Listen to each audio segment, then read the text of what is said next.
வணக்கம். இன்னைக்கு நாம பார்க்க போறது மிகவும் அற்புதமானதும் ரகசியமானதும் அதிக பலன்களை கொடுக்கக்கூடியதுமான ஒரு அழகான ஸ்தோத்திரம். நம்மளோட இந்து தர்ம பிரகாரம் மிகவும் சக்தி வாய்ந்த முக்கியமான தெய்வமாக கருதப்படுவது ரெண்டு பேர். ஒன்னு சிவபெருமான், இன்னொன்னு மகாவிஷ்ணு. இவங்க ரெண்டு பேரையும் எப்படி சொல்றாங்க அப்படின்னா, ஒரே நாணயத்தினுடைய இரண்டு பக்கங்கள் போல சொல்றாங்க. அதாவது சிவபெருமானுக்கும் மகாவிஷ்ணுவுக்கும் வித்தியாசம் இல்லை அப்படின்ற ஒரு அழகான தத்துவமும் நம்மளோட இந்து தர்மத்துல இருக்கு. ஹரியும் சிவனும் ஒண்ணு, அறியாதவர்கள் வாயில மண்ணு அப்படின்னு சொல்லுவாங்க. சிவஸ்ச ஹிருதயம் விஷ்ணுவோ விஷ்ணுனா ஹிருதயம் சிவக அப்படிங்கிற போல சிவனுக்கு உள்ள இருக்கக்கூடியவர் மகாவிஷ்ணு அப்படின்னும் மகாவிஷ்ணுவுக்கு உள்ள இருக்கக்கூடியவர் சிவபெருமான் அப்படின்னு சொல்றாங்க. பல இடங்கள்ல நமக்கு ஹரியும் சிவனும் ஒண்ணு அப்படின்னு காட்டக்கூடிய பல தத்துவார்த்தமான புராண சம்பவங்கள் நடந்திருக்கு. நம்ம சங்கரநாராயணர் கோயில்ல இருக்கக்கூடிய சங்கரநாராயணரும் கோமதி அம்பாள் செய்த தவத்துக்காக காட்சி கொடுத்த ஒரு அற்புதமான மூர்த்தமாக இருக்கார். அதுல ஒரு பாதி மகாவிஷ்ணுவாகவும் ஒரு பாதி சிவபெருமானாகவும் இருக்காங்க. இப்படி ரெண்டு பேரும் சமமானவர்கள், உயர்ந்த பரபிரம்மத்தினுடைய ஒரே தோற்றமானவர்கள் அப்படின்னு நம்மளோட இந்து தர்மமானது முழுமையாக நம்புது. அந்த வகையில இந்த சிவபெருமானை நாம வழிபடும் பொழுது ஜாதகத்துல இருக்கக்கூடிய சூரியனினுடைய தோஷங்களானது நீங்குது. அதே போல நம்ம மகாவிஷ்ணுவை வணங்கும் பொழுது ஜாதகத்துல இருக்கக்கூடிய புதன் தோஷமானது நீங்குது. இவங்க ரெண்டு பேரையும் நாம சேர்த்து வணங்கும் பொழுது அனைத்து விதமான தோஷங்களும் நீங்குது, அனைத்து விதமான கஷ்டங்களும் நீங்குது, சகல செல்வங்களும் கிடைக்குது. அதுவும் இப்ப நாம பார்க்க போற இந்த ஸ்தோத்திரத்தை செய்தது யார் அப்படின்னா யமதர்மராஜா. இந்த யமதர்மராஜாவே சங்கரநாராயண சுவாமியை வழிபட்டு செய்த ஸ்தோத்திரம் இது அப்படிங்கிறதுனால இந்த ஸ்தோத்திரத்தை படிக்கக்கூடியவர்கள் யமம் ந பஷ்யேத்து அப்படின்னு இந்த ஸ்தோத்திரத்திலேயே சொல்றா போல யமனை பார்க்கவே மாட்டார்களா. அதாவது அவர்களுக்கு நீண்ட ஆயுள் காலம் ஏற்பட்டு ஆயுளினுடைய முடிவுல அற்புதமான மோட்ச இன்பமும் கிடைக்கும் அப்படின்னு இந்த ஸ்தோத்திரத்தினுடைய பலனாக சொல்றாங்க. இப்போ நம்ம அந்த அற்புதமான சங்கரநாராயண ஸ்தோத்திரம், அதாவது சிவகேசவ ஸ்துதிய இப்ப கேட்கலாமா?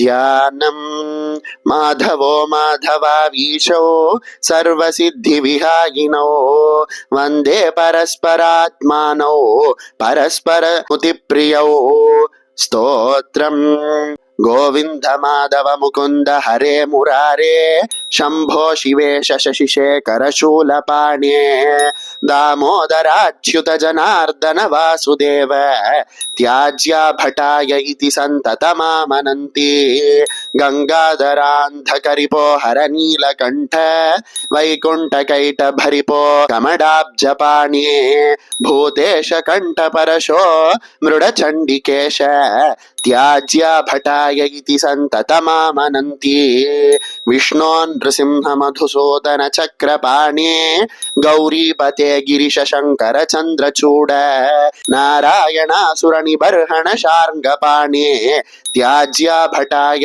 इति सन्ततमामनन्ति मृत्युञ्जयोऽग्रविषमे क्षणकामशत्रो श्रीकण्ठपीतवशनाम्बुधनीलशौरे ईशानकृत्तिवसनत्रिदशैकनाथ त्याज्या भटाय इति सन्ततमामनन्ति लक्ष्मीपते मधुरिपो पुरुषोत्तमाद्य श्रीकण्ठदिग्वसन शान्तपिनाकपाणे आनन्दगन्धधरणीधर पद्मनाभ त्याज्या भटाय इति सन्ततमामनन्ति सर्वेश्वर त्रिपुरसूदन देवदेव ब्रह्मण्यदेव गरुडध्वज शङ्खपाणे त्र्यक्षोरगाभरण बालमृगाङ्गमौळे त्याज्या भटाय इति सन्ततमामनन्ति श्रीराम राघव रमेश्वर रावणारे भूतेश मन्मथरिपो प्रमथाधिनाथ चानूरमर्दन हृषीकपते मुरारे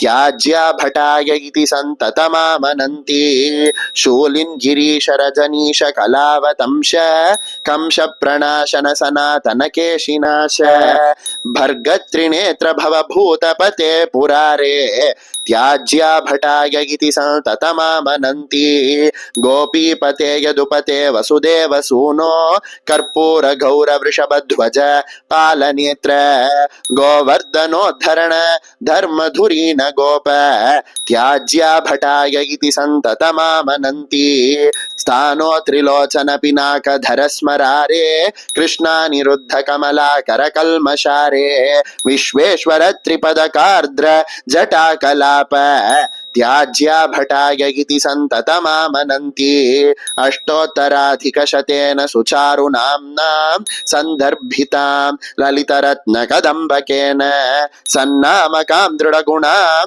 द्विजगण्डगाम्यः कुर्यादिमां स्रजमहो संयमं न पश्येत्।